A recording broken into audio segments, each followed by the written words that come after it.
ত্বকের যত্নে বেসনকে 7 দিন তোমরা এইভাবে মেখে দেখো, ত্বকের মধ্যে থাকা অনেক সমস্যা কিন্তু দ্রুত দূর হবে এবং ত্বক থাকবে অনেক বেশি উজ্জ্বল এবং গ্লোয়িং। ত্বকের যত্নে বেসনকে আমি 7 দিন আমার ত্বকে কিভাবে ব্যবহার করছি, এই বেসনের সঙ্গে কোন কোন আলাদা আলাদা জিনিস মেশাচ্ছি, সেটাই আজকে তোমাদের সঙ্গে শেয়ার করব। তো ভিডিওটা স্কিপ না করে প্রথম থেকে শেষ অবধি দেখতে থাকো।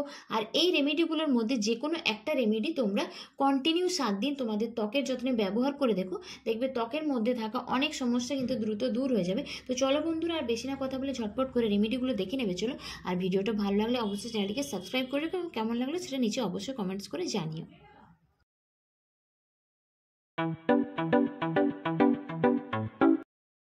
প্রথম দিন আমি ব্যবহার করছি অল্প পরিমাণ গুঁড়ো বেসন, আর এর সঙ্গে আমি নিচ্ছি 1 চামচ মতো কাঁচা দুধ। কাঁচা দুধ আর বেসন কিন্তু আমাদের ত্বকের জন্য খুবই উপকারী। তোমরা যদি কাঁচা দুধকে এমনিও তোমাদের মুখের মধ্যে মাখতে পারো, তাহলেও কিন্তু মুখের মধ্যে থাকা সমস্ত ধরনের কালো দাগছোপ কিন্তু দ্রুত দূর হয়ে যাবে। তারপর এই দুটো জিনিসকে খুব ভালোভাবে মিশিয়ে হালকা হাতে 3 থেকে 4 মিনিট মুখটাকে ম্যাসাজ করো রোজ স্নান করতে যাবার আগে। তারপর এটাকে কিছুক্ষণ রেখে নর্মাল জল দিয়ে ধুয়ে নিলেই তোমরা দেখতে পাবে তোমাদের ত্বকের মধ্যে কিন্তু একটা ইনস্ট্যান্ট গ্লো কিন্তু চলে আসবে। তো এটাই ছিল আজকের প্রথম রেমেডি, তোমরা এই রেমেডিটাকে ট্রাই করতে পারো। দ্বিতীয় দিন আমি ব্যবহার করছি অল্প পরিমাণ কফি পাউডার, আর তার সঙ্গে আমি মেশাবো এখানে অল্প পরিমাণ বেসন। কফি পাউডার আমাদের ত্বকের জন্য খুব ভালো স্ক্রাবার হিসাবে কাজ করে। তারপরে বেসন আর কফি পাউডারকে নর্মাল জল দিয়ে খুব ভালোভাবে মিশিয়ে পুরো মুখের মধ্যে 3 থেকে 4 মিনিট হালকা হাতে ম্যাসাজ করো। তারপর যখন দেখবে এটা একটু শুকিয়ে গেছে, সেটাকে নর্মাল জল দিয়ে ধুয়ে নিও।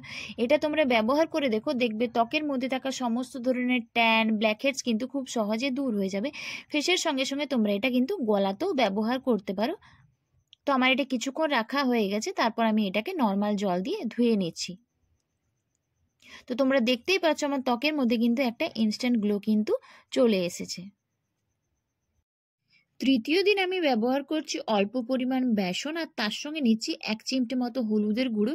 এখানে যে রান্নার গুঁড়ো হলুদ আমি এখানে সেটাই ব্যবহার করছি। তারপর বেসন আর গুঁড়ো হলুদটাকে খুব ভালোভাবে নর্মাল জল দিয়ে আমি এখানে একটা ফেস প্যাকের মতো বানিয়ে পুরো মুখটাকে হালকা হাতে 3 থেকে 4 মিনিট ম্যাসাজ করে নিচ্ছি। হলুদ কিন্তু আমাদের ত্বকের রঙকে ফর্সা করতে সাহায্য করে, আর বেসন আমাদের ত্বকের জন্য খুব ভালো ক্লিনজার হিসেবে কাজ করে। তারপর 3 থেকে 4 মিনিট হালকা হাতে মুখটাকে ম্যাসাজ করে একটু শুকনো হয়ে গেলে সেটাকে তোমরা নর্মাল জল দিয়ে ধুয়ে নিও। দেখবে তোমরা ত্বকের মধ্যে কিন্তু একটা ইনস্ট্যান্ট গ্লো ফিরে পাবে, আর ত্বকের মধ্যে থাকা কালো দাগছোপ কিন্তু খুব সহজে ধীরে ধীরে দূর হয়ে যাবে। সবশেষে একটা ময়শ্চারাইজার কিন্তু অবশ্যই ব্যবহার করে নিও। এর পরের দিন আমি ব্যবহার করছি এখানে 1 চামচ মতো টক দই, আর তার সঙ্গে মেশাচ্ছি আমি অল্প পরিমাণ বেসন। এরপর টক দই আর বেসন দিয়ে খুব ভালোভাবে আমার মুখটাকে হালকা হাতে 3 থেকে 4 মিনিট ম্যাসাজ করে নিচ্ছি।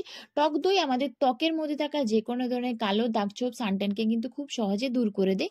তো আজকে আমি অনেকগুলো রেমেডি তোমাদের সঙ্গে শেয়ার করলাম, এর মধ্যে যেটা তোমাদের মনে হবে তোমাদের ভালো লেগেছে সেটাই তোমরা ব্যবহার করতে পারো।